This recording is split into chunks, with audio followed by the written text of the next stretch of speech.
Assalamualaikum warahmatullahi wabarakatuh. Salam sejahtera untuk kita semua. Video kali ini saya akan menceritakan tentang pengalaman saya menjadi narasumber dalam kegiatan sosialisasi Permendikbudristek nomor 46 tahun 2023 tentang pencegahan penanganan kekerasan di satuan pendidikan, di mana kegiatan ini diselenggarakan oleh BGP, Balai Guru Penggerak Kepulauan Riau. Nah, ini tempatnya di Hotel Aston Tanjung Pinang. Sedangkan pesertanya adalah guru-guru yang menjadi tim PPK sekolah yang berada di Kabupaten Bintan. Nah, seperti apa kegiatannya? Ikuti terus dalam video ini, tapi sebelumnya jangan lupa untuk di like, share, comment, and subscribe. Bagi yang belum subscribe, segera subscribe untuk terus terupdate dengan video pendidikan anak dan kulineran. Ayo ikuti terus video ini.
Ya, jadi kegiatan ini diselenggarakan oleh BGP ya, Balai Guru Penggerak Provinsi Kepulauan Riau. Nah, pesertanya ya, kalau hari pertama adalah guru-guru yang menjadi tim PPK dari Kota Tanjung Pinang, maka kali ini adalah guru-guru yang menjadi tim PPK tapi dari Kabupaten Bintan. Bintan ini sebenarnya dengan Kabupaten Bintan ya, ini dengan Tanjung Pinang tidak terlalu jauh karena mereka semua ini adalah dalam satu daratan. Nah, kegiatan di Hotel Aston ini dimulai pukul 8.30. Setelah para peserta datang, maka kemudian dilakukanlah acara pembukaan. Nah, pembukaan itu dimulai dari MC ya, membuka acara, kemudian menyanyikan lagu Indonesia Raya, kemudian juga ada salawat. Setelah itu baru kemudian sambutan. Nah, sambutan hanya satu saja, yaitu dari perwakilan BGP Provinsi Kepulauan Riau yang memberikan sambutan, menceritakan tentang latar belakang maupun tujuan dari kegiatan ya, kemudian sekaligus membuka acara. Setelah itu dilanjutkan dengan berdoa ya. Setelah berdoa barulah break ya, sekitar 10-15 menit. Para peserta boleh mengambil minum, kemudian snack, tapi dibawa ke meja agar acara diskusi segera dimulai. Nah, setelah break, maka barulah ya moderator Pak Imam membuka acara, kemudian memperkenalkan tentu ya narasumbernya dan mempersilahkan saya untuk menyampaikan materi. Materinya secara prinsip adalah tentang Permendikbudristek 46 tahun 2023. Tentu saja saya menjelaskan tentang apa itu yang termasuk pada kekerasan, juga berikut contoh-contoh dan fakta-fakta yang terjadi. Kemudian selain itu juga disampaikan bagaimana ketika tim PPK menerima pelaporan ya, mengetahui atau menerima laporan terkait terjadinya kasus kekerasan. Nah, di lingkungan tentu ya satuan pendidikannya. Nah, kalau kemudian sudah menerima laporan, maka kan harus ditangani.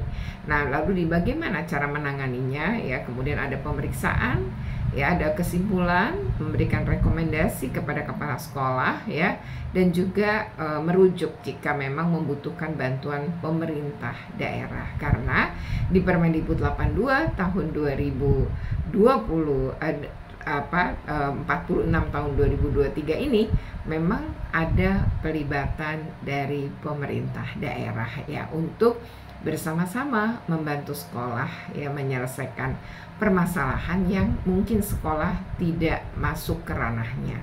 Misalnya pemulihan korban, saksi, atau bahkan anak pelaku. Karena memang sangat dimungkinkan walaupun dia terlapor atau dia mungkin diduga pelaku, anak ini pun tetap mendapatkan hak atas pendidikannya gitu ya. Juga harus tetap mendapatkan haknya misalnya terkait dengan pemulihan psikologi. Nah, ini hal yang disampaikan kemudian dilanjutkan dengan tanya jawab. Jadi pada sesi 1 itu berakhir pukul 12, makan siang, istirahat, tentu aja sholat dan lain-lain. 13.30 baru mulai sesi kedua. Kita panjatkan kehadirat Allah Subhanahu wa Ta'ala atas limpahan berkah dan rahmatnya, sehingga kita dapat menghadiri acara kegiatan sosialisasi Permendikbudristek nomor 46 tahun 2023 bagi tim TPPK Kabupaten Bintan. Salawat beserta salam marilah bersama-sama kita tujukan kepada junjungan kita Nabi Muhammad SAW. Allahumma sholli ala Muhammad. Hadirin yang kami hormati, pada kesempatan ini izinkan kami mengucapkan selamat datang pada kegiatan sosialisasi Permendikbudristek nomor 46 tahun 2023 bagi tim TPPK Kabupaten Bintan. Dalam rangka memupuk rasa cinta tanah air sekaligus rasa syukur kita atas nikmat kemerdekaan bangsa ini, marilah bersama-sama kita menyanyikan lagu kebangsaan Indonesia Raya. Tanahku, negeriku yang ku cinta, Indonesia Raya, merdeka, merdeka, hiduplah Indonesia.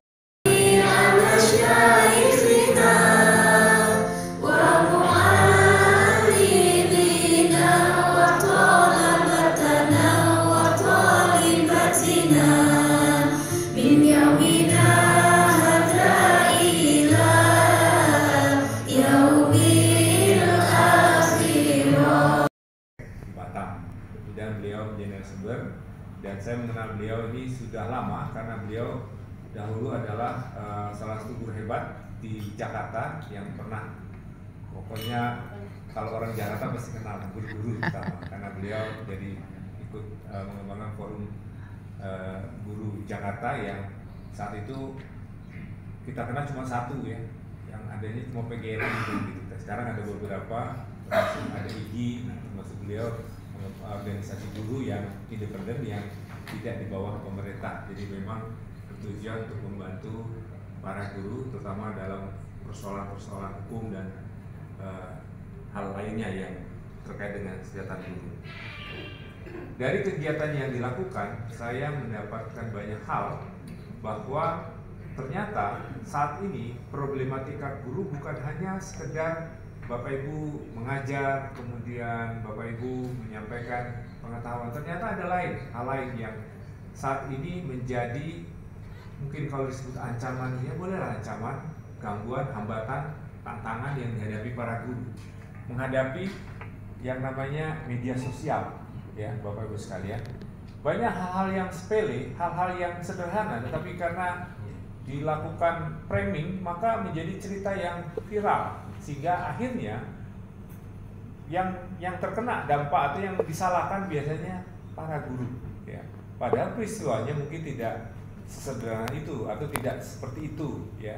Nah, oleh karena itu bagaimana cara kita menangani hal-hal terutama yang terjadi di sekolah, menghadapi misalnya anak-anak yang katakanlah melanggar aturan atau disiplin. Mindset kita pada umumnya masih menganggap guru itu adalah kebenaran. Peraturan adalah sesuatu yang tidak boleh dilanggar dan sebagainya. Sehingga terkadang dengan aturan dan rule yang sudah kita buat di satuan pendidikan akhirnya menghantam kita sendiri ketika ada pihak-pihak yang melihat bahwa itu adalah pelanggaran hak anak, misalnya pelanggaran terhadap hal anak atau hal yang mendapat mencederai anak, sehingga framing itu kita jadi kalah atau kita jadi mengalami kesulitan. Nah, oleh karena itu kita harus memahami aturan. Kalau kita punya aturan dan kemudian tetapi di atas aturan tentu adalah kebijaksanaan. Bapak Ibu sekalian, tidak semuanya harus dilihat hitam putih, tapi terkadang kita harus melihat dengan kacamata yang berbeda. Setiap kasus, setiap kejadian yang muncul di satuan pendidikan atau yang Bapak Ibu alami atau teman Bapak Ibu alami, jangan dilihat secara hitam putih. Salah, benar.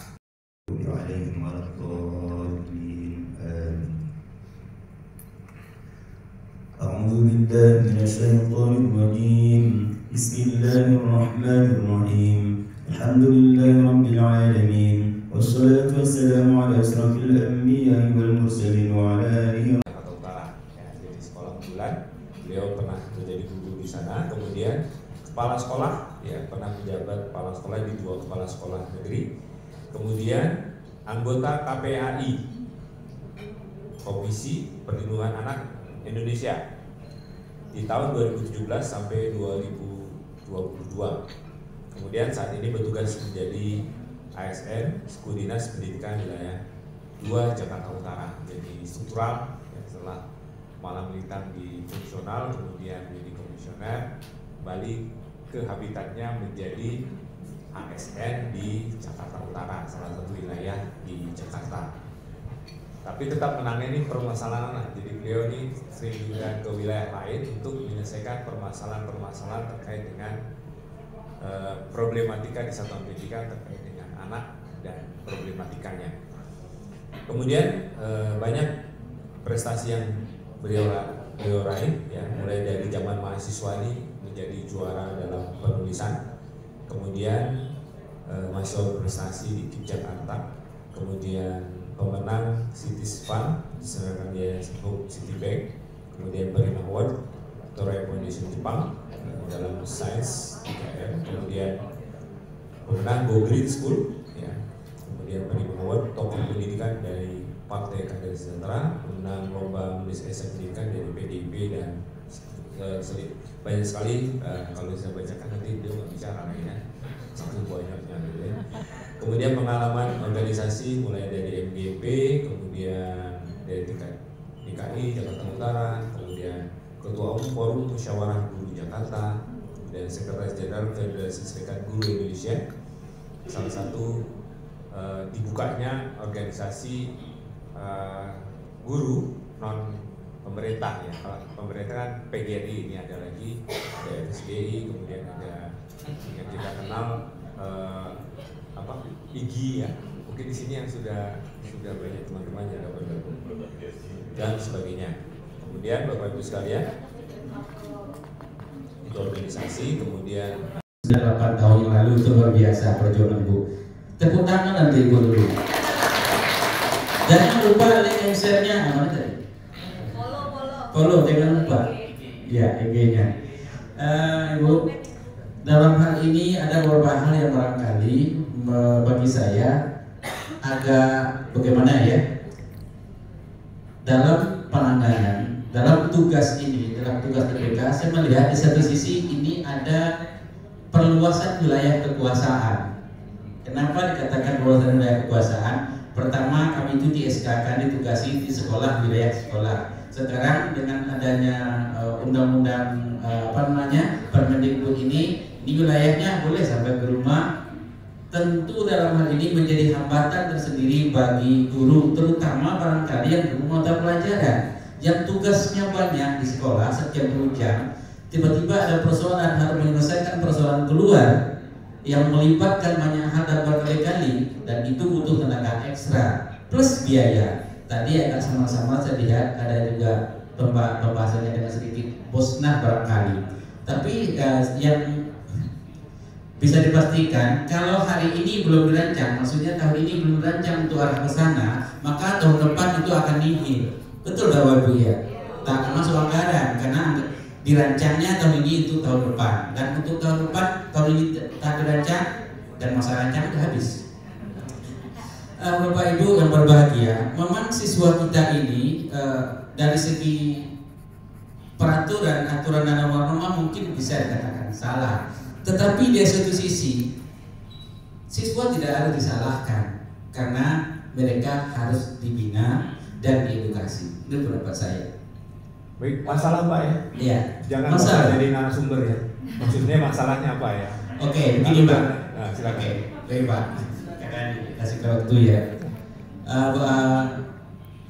Dalam menangani masalah siswa, karena perluasan wilayah itu tadi, ya, kita harus melibatkan banyak waktu, banyak tenaga, barangkali dari segi keuangan kata kalau begitu. Sementara sekolah susah untuk melaksanakan itu. Juga mohon pikirannya kepada Ibu. Di sekolah kami itu menghadapi permasalahan seperti ini sangat kompleks sekali, Bu. Karena di tempat kami itu masyarakatnya heterogen. Nah, mengenai masalah siswa making love, ini saya pakai bahasa Inggris saja. Making love itu hal yang biasa. Kemudian masalah perguntingan juga sudah biasa, itu saya atasi. Yang baru-baru ini yang menurut saya unik dan butuh tantangan, di mana terjadinya penyimpangan seksual laki-laki dengan laki-laki sampai terjadi blowjob. Nah, ini tantangannya luar biasa yang saya hadapi, Ibu. Setelah saya telusuri, kemudian mendapatkan beberapa kalau barang bukti nggak ada karena ini mohon maaf agak vulgar sedikit.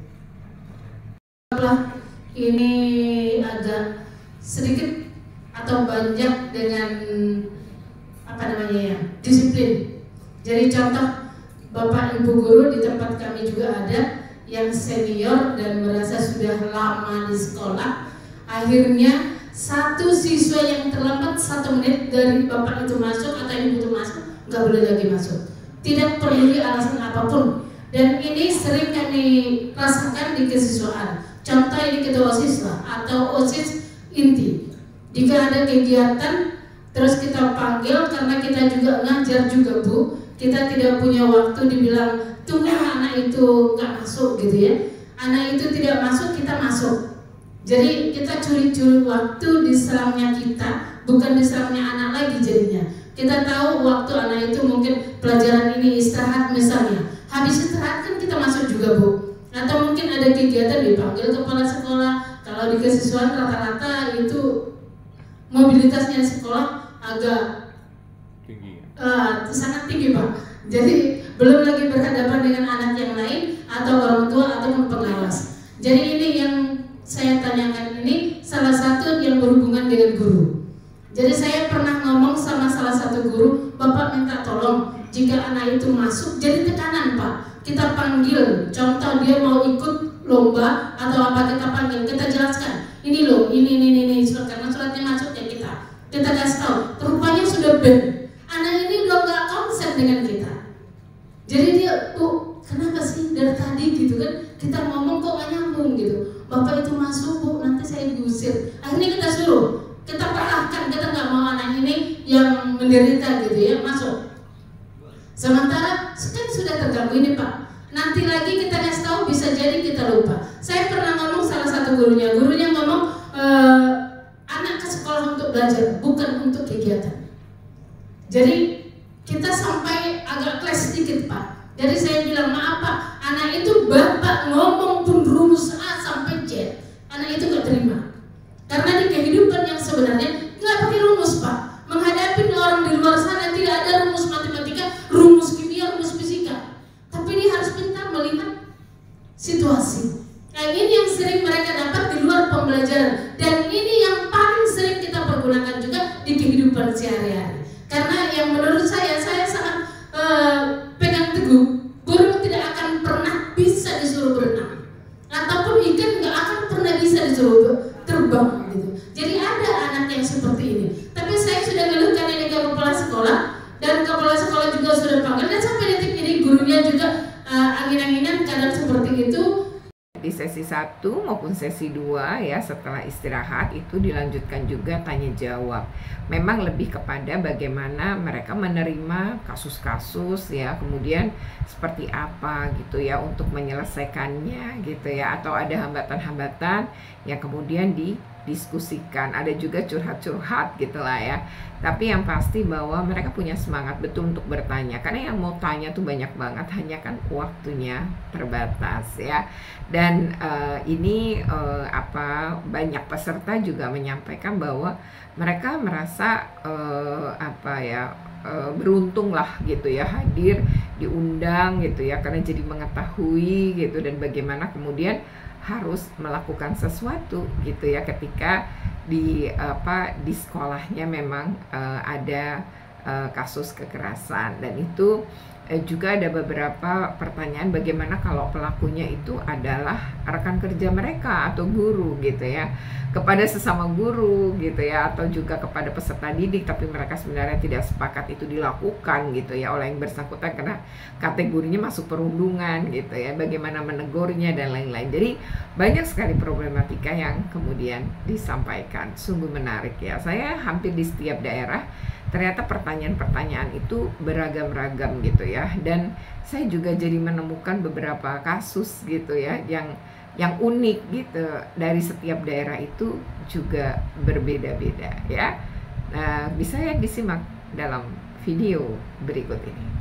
Ya, itu bisa kita manfaatkan teman-teman itu saling berbagi, misalnya tidak hanya sekedar belajar tapi berbagi pengalaman.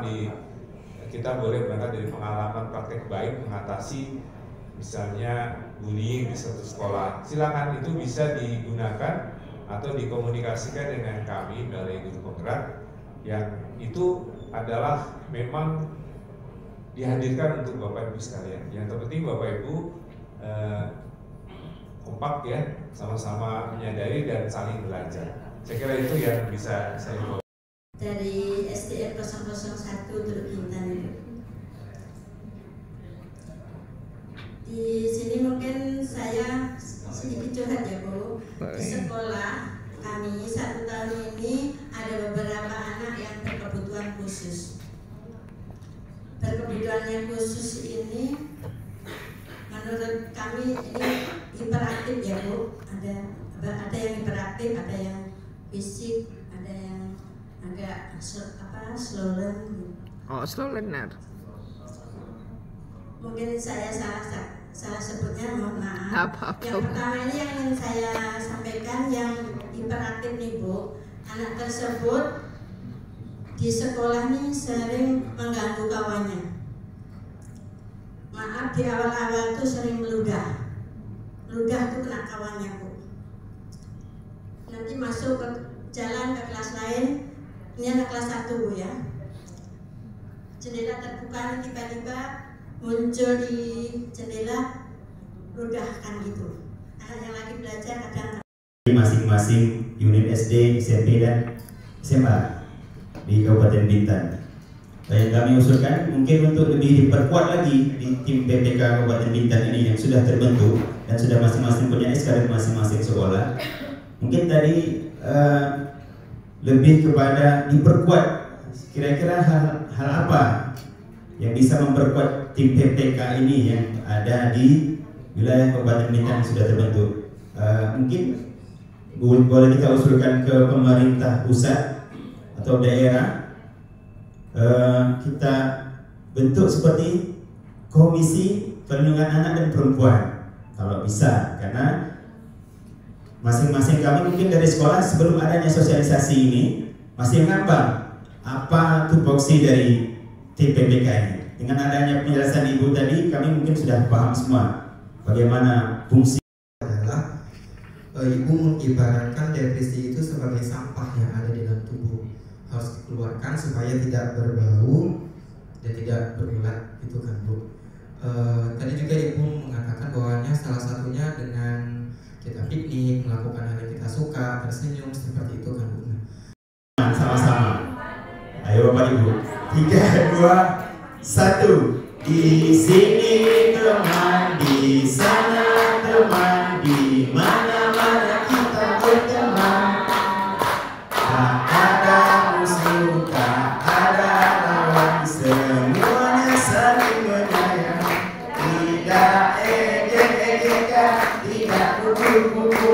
saling tolong dan sayang dengan teman. Tidak ejekan, tidak pukul-pukulan. Dari masalah kekerasan di sekolah itu ya. Jadi dari yang paling kecil atau unit kerja yaitu TDPK itu sampai yang paling tinggi itu sampai di mana tuh? Kemudian peran dan fungsinya seperti apa? Saya kasih contoh kasus dulu ya kalau diizinkan. Ini kasusnya Priscilla. Ya. Dia gini, ada seorang anak SD, dia mau melakukan percobaan pelecehan seksual dan sudah berulang-ulang, tapi dia merupakan korban dari pelecehan seksual tersebut. Nah, dari pihak sekolah, mungkin melalui TDPK-nya, itu dia sudah melakukan. Oke ya, demikian video ini. Semoga ini bermanfaat ya. Jika bermanfaat, jangan lupa untuk di like, share, comment, and subscribe. Bagi yang belum subscribe, segera subscribe untuk terus terupdate dengan video pendidikan anak dan kulinera. Ikuti terus ya video-video saya, dan akan terus ya keliling ya beberapa daerah di Indonesia untuk bicara atau mensosialisasikan Permendikbudristek 46 tahun 2023 dalam upaya mewujudkan sekolah yang aman, nyaman, menyenangkan, tanpa kekerasan. Oke, terima kasih. Wassalamualaikum.